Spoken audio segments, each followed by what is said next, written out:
हजरत उमर इब्न अल Khattab Islamic इतिहास में एक बहुत बड़ा नाम। उनका जन्म मक्का में हुआ था लगभग 584 ईस्वी में। वो कुरैश कबीले के बनु आदि खानदान से थे जो व्यापार और अपने रसूख के लिए जाने जाते थे। अपनी जवानी में उमर अपनी तगड़ी बॉडी, कुश्ती के हुनर और तेज दिमाग के लिए मशहूर थे। मक्का के समाज में उनकी अच्छी खासी पकड़ थी। इस्लाम से पहले वाले अरब के ज्यादातर लोगों की तरह उमर शुरू में इस्लाम के पैगाम के खिलाफ थे। वो अपने कबीले के पुराने देवी देवताओं वाले धर्म के कट्टर समर्थक थे। उमर को इस्लाम से दिक्कत थी क्योंकि वो अपने पुरखों के धर्म रीति को मानते थे। उन्हें लगता था कि पैगंबर मोहम्मद सल्लल्लाहु अलैहि वसल्लम की शिक्षाएं मक्का के समाज और धार्मिक रीति रिवाजों के लिए खतरा है।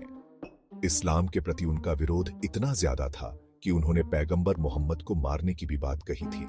एक दिन इस्लाम के बढ़ते प्रभाव से गुस्से में उमर पैगंबर से लड़ने निकल पड़े, लेकिन अपनी बहन फातिमा से मुलाकात, जो हाल ही में इस्लाम कबूल कर चुकी थी, ने उनकी जिंदगी बदल दी।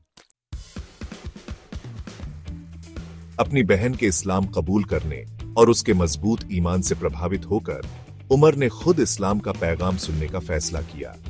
वो सीधे पैगंबर मोहम्मद के पास गए। कुरान की आयतें सुनते ही उमर का दिल उस पैगाम की गहरी सच्चाई और खूबसूरती से छू गया। इस अनुभव ने उनकी जिंदगी का रुख ही बदल दिया। उन्होंने बिना किसी झिझक के इस्लाम कबूल कर लिया। उमर का इस्लाम कबूल करना इस्लाम के शुरुआती इतिहास की एक बहुत बड़ी घटना थी। उनके इस्लाम में आने से नए मुस्लिम समुदाय को बहुत ताकत मिली। उनकी अटूट निष्ठा ने लोगों में हिम्मत पैदा की और उन्हें अल फारूक का खिताब मिला। उमर पैगंबर मोहम्मद के सबसे बड़े समर्थकों में से एक बन गए। उन्होंने इस्लाम के प्रचार में अहम भूमिका निभाई। उनकी बहादुरी और बुद्धिमानी ने उन्हें मदीना में एक बड़ा नाम बना दिया। उस समय के सामाजिक और राजनीतिक माहौल को बनाने में उनका बड़ा हाथ था। पैगंबर मोहम्मद की मृत्यु के बाद हजरत अबू बकर सिद्दीक इस्लाम के पहले खलीफा बने। उमर ने उनके सलाहकार के रूप में एक अहम भूमिका निभाई। अबू बकर की मृत्यु के बाद उमर दूसरे खलीफा बने। उनका शासनकाल, जो एक दशक से ज्यादा चला, इस्लामी साम्राज्य के विस्तार और मजबूती के लिए जाना जाता है।